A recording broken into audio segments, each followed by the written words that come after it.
Hey YouTube, welcome back to Universe X, and today we are actually going to talk about a couple cards that were released for a new special edition. And yeah, this pack will be coming out, I believe, on the 20th, so just a week after Draft Box, if I'm not mistaken.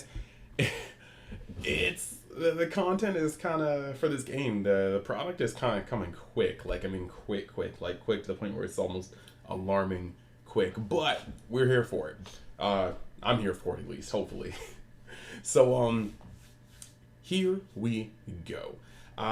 They are still throttling content to creators, and so I will put the link to CrossWorldTCG in the description for their original review. So, like I said, always check it out, even if you don't want to watch it in its entirety. At least just mute it, let it play out, so the viewer retention does not go down. But I would give it a look because Bandai chose to allow CrossWorldTCG to put this out first. So, looking at Trunks' Power to Save the Future. Give me the first one. If your leader card is blue, he's a blocker, 1-drop. If your leader card is blue, Trunks Future card. When this card is played, you may choose 2 blue battle cards in your hand and place them into your life face up. If you do, add 2 cards from your life to your hand.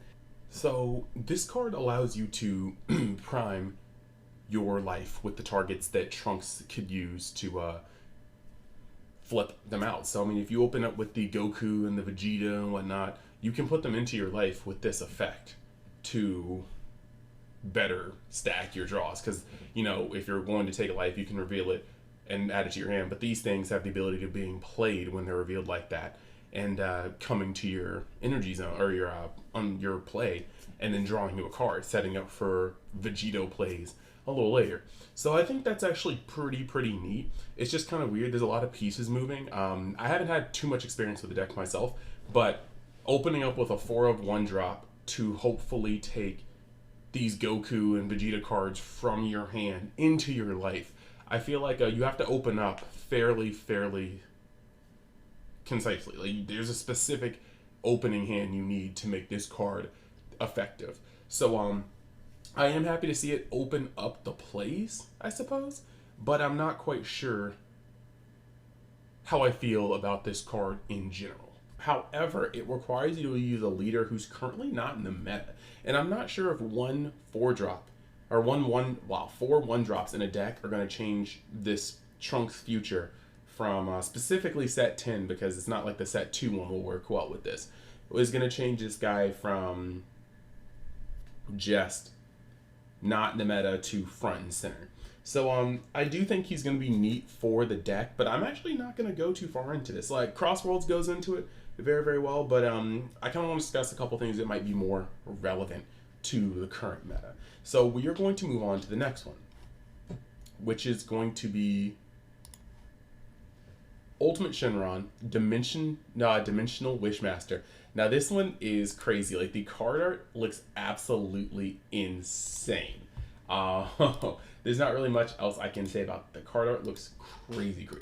But permanent. This card cannot attack, and it's a 2-drop, mind you, Unison. Activate main, draw 1 card, choose 1 card in your hand, and place it at the bottom of the deck. Then choose up to 1 red Earthling only battle card with energy cost of 2 or less in your hand, or of 2 in your hand, and play it. Then you have the -3, activate main, red, triple red actually. If your leader card is a red Earthling only card and all your energy is mono red, choose up to 1 red Unison card with an specified cost of 4 in your hand and play it with 2 markers on it. Okay, so requiring a Earthling leader that's red and only red pretty much limits it to Yamcha and Pilaf, which is still pretty cool because there's a lot of good 2-drops that come from the deck. Pilaf has a lot of, you know, accumulating bodies, but I kind of like it for Yamcha only because at the 2-drop level, it can cheat in Lawless and Everybody's Pal. And both of those cards naturally gain you a card. I mean, Lawless will just gain a card at the end of turn. Pilaf will, or not Pilaf, wow, Everybody's Pal will try to get an Earthling off the top 3. So I kind of do feel like both of those cards are prime targets to be shot out of here. Pilaf has a lot, but I don't have as much experience with the Pilaf deck. Heck, I don't have much experience with the Yamcha decks. I was kind of out when they were really springing forward. So I mean, I just like what this card does a lot, and it just allows you to look at any 2-drop Earthling red card a little differently, because you know that if it's a good enough card, it can be cheated out easily with this card. The Unison part is pretty cool. Cheating in what, a 4-drop if I'm not mistaken. Let me just reread that. I think it's a I think it is a 4-drop. Let's see. Yep, specified cost of 4 in your hand and play it with 2 markers on it. So it's not going to let you put like the 4-drop Piccolo and then burn your opponent for it. But it definitely will allow you to just kind of play a Unison card and start plussing it from the rip. I think it's actually a really, really neat card, whether you're using it for its +1 or whether you go, kind of into that, let me just -3 it. So, moving on to the next one. Garly Jr., Immortal Avenger. Sorry about that. So, unique, indestructible, much like the other Garly Jr. cards. Auto, yellow. If your leader card is a yellow Demon Clan card and it's your turn, when one of your yellow Demon Clan is removed from your battle area by a skill, play this card from your hand. Auto, once per turn, switch this card to rest mode. When you activate an Overlord skill, choose up to one of your opponent's battle cards in rest mode and destroy it. Okay, or KO. So this is actually pretty neat.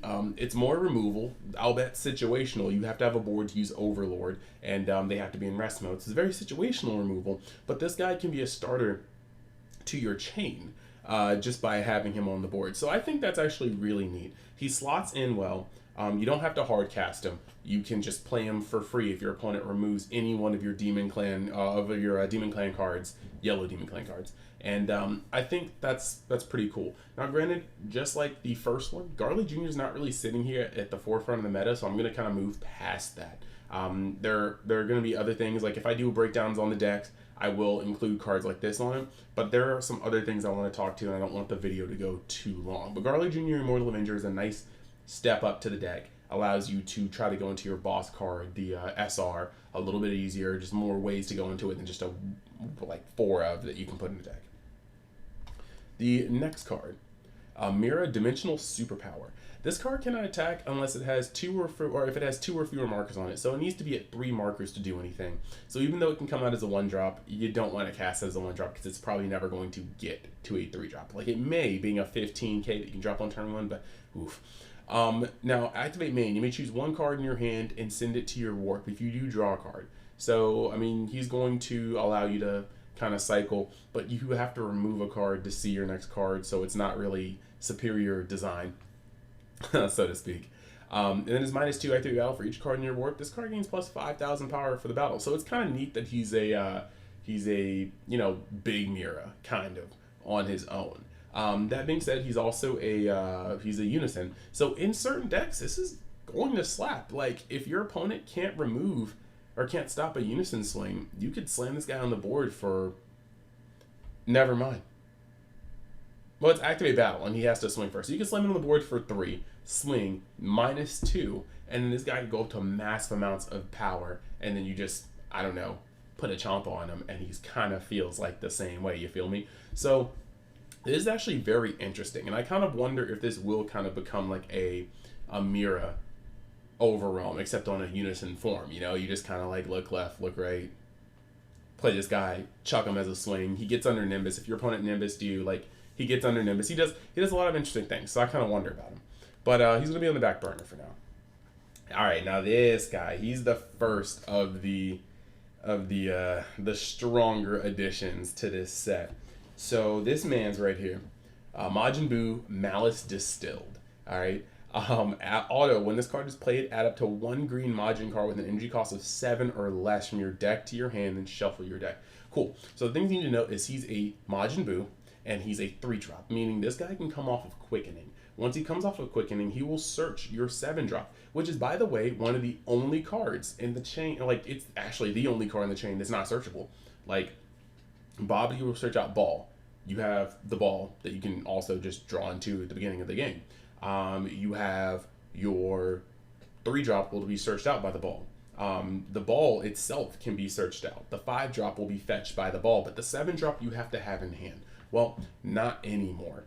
This card will come out of Quickening and search your 7-drops. So you just need to have Ball in hand, and you are Gucci to go. Now, granted, this guy does not have Deflect, so he can be counterplayed. However, that's not the point. This guy is... if this had Deflect, this card would be unfair. It's actually just really crazy how much consistency this dude adds to the deck, and I think it's much needed because whenever you have a kind of a line that goes up, any sort of variance in that line just makes the deck worse. And I think that having a dude that is open to almost any sort of counterplay, or can be smoked off the field, you know, if a swing goes through and you happen to use like a certain like, you know, counter attack, I think this guy is solid. I think he's really, really solid. He's what the deck needs, and on top of that, he's just a solid play. And still open to counterplay. So next, Vegeta, Protector of the Earth. Blocker. If your leader card is a blue Vegeta GT card, and you have 4 more mono blue energy, when this card is played, draw 1 card. Excellent already. When you don't have, and if you don't have a Unison card in play, play up to 1 SS4 Son Goku Protector of the Earth from your deck or hand. Okay. With 3 markers on it. Then shuffle your deck if you look through it. Auto, once per turn, if you have a blue Unison card in play with 2 or more markers on it, at the end of your turn, switch this card to active mode. Okay, so this guy can swing for 20k. He's going to replenish your hand from playing him if you have 4 more energy, and he's going to drop a 5 drop. Wait, is he a 5 or 6 drop? I think I might have one on the desk. He's a thick boy. Oh, so he's a 6 drop. He is a 6 drop. But the point about this is he is actually ridiculous. And so I'm actually kind of glad, because if this card changes up the deck and this card goes up, then I have a friend that's going to be very, very happy. So my thing is, this is wonderful. He, for 4 energy, puts a blocker, draws a card, and then puts a 6 drop Unison, who's very good, on board. I couldn't ask for a better addition to Vegeta than this. Now, it still doesn't change the fact that he needs to connect with these swings, and sometimes that may not happen. But this is a valuable card, and there's so much value on it. Between this and Rise of the Super Warrior, the deck is just value city, to be honest. So we're going to move on from there. Now, this card is depressing. Gogeta, Time for Payback. Unique, blocker. Unison Fusion, you draw 1 card, and you put your red Son Goku BR and your red Vegeta BR. So he's going to replenish a card. If you're using the TPs, he's going to also get a card from your life if you use the Goku. He's going to search for Gogeta, but you'll have to discard with the Vegeta. If you somehow have the Gotenks, Unison on board, he's going to draw you 2 cards, which means you're just going to neg 2 cards. Not looking good, especially when we see the kind of plussing that Gotenks does. But activate main. 3, but it is a free Unison Fusion, so let's not forget that. But activate main, 3 energy. If your leader card is a red Gogeta BR and you have 4 or more energy, choose up to 1 mono red Gogeta BR card with an energy cost of 8 or less from your deck in hand, play it on top of this card, then shuffle your deck if you look through it. You cannot activate main skill on copies of this card for the turn. Okay. Here's what makes me upset. The whole issue I had with the deck when I was doing previews of it on the channel earlier, if you saw with the archetype breakdowns, is that this deck requires you to wait until turn 4. And on turn 4, a lot of decks are like red BR Broly is trying to kick you in by turn 4. On turn 4, you can easily be killed by Gotenks. Earlier than that, you got Dark Broly attempting to beat down your walls and maybe ending you on turn 4. You got Majin Vegeta, who will definitely try to end you on turn 2 or 3. So the fact that you have to wait till turn 4 is disheartening.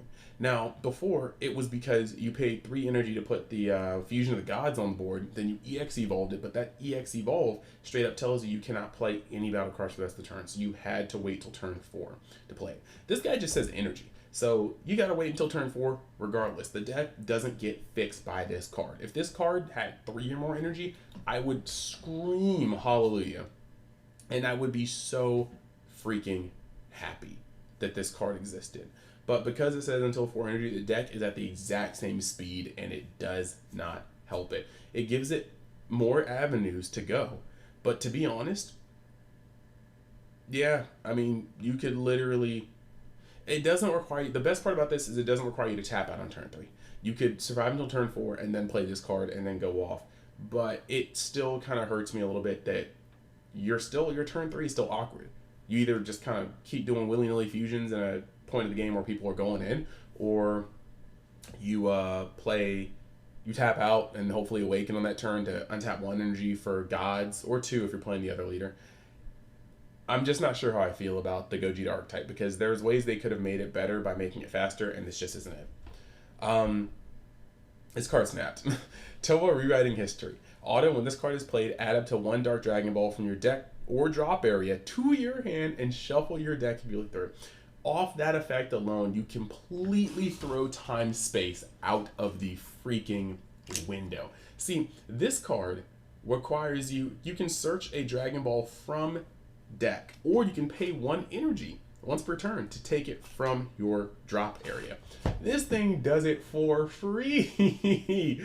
For free. And then on top of doing it for free, you can pay 2 to play a character with Xeno in its character name from your deck or drop, or deck or hand, or you could do it with a Dark Broly. So for 2 energy, you can summon a Dark Broly. And there are a lot of times in the game where for 2 energy, I would definitely summon a Dark Broly.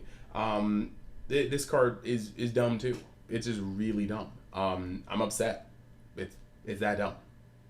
So, yeah, the only thing though is it's not a 30k, so you won't be able to flip it off of your Broly top, which is kind of hurtful. But again, if it slotted that well into the deck, it would be asinine if it was 30k and did all this. So, you know, it is what it is. Moving to the next one. Jesus, I can't wait for this card. You got Sun, Goten, and Trunks Super Saiyan Tag Team. If your leader card is Yellow Gotenks Adolescence card, when this card is discarded by a Union Fusion skill, choose up to 1 of your opponent's battle cards, ignoring barrier, switch it to rest mode, and you can't activate the auto skill on copies of this card for the turn. Okay, so this card, what it's essentially going to do for you is it's a faultless in the deck. It's going to be a card where you can be a Goten or a Trunks for your fusion, and that makes it valuable as it is. So any card that searches out a Goten or a Trunks can search out this card. And you can fuse for either end. So he's going to help the consistency of your fusion plays while manipulating your opponent's board. Ignoring Barrier to tap is actually a massive, massive thing. Gets around some pesky blockers, gets around some pesky problem cards. This is a very, very good card, and it's kind of uncute that they're just kind of making another faultless, but it's kind of very cute they're making another faultless for their grown-up versions. So not too much to say about that one, but I dig it. I definitely dig it. And then next we have got Ginyu Force, the Showstoppers.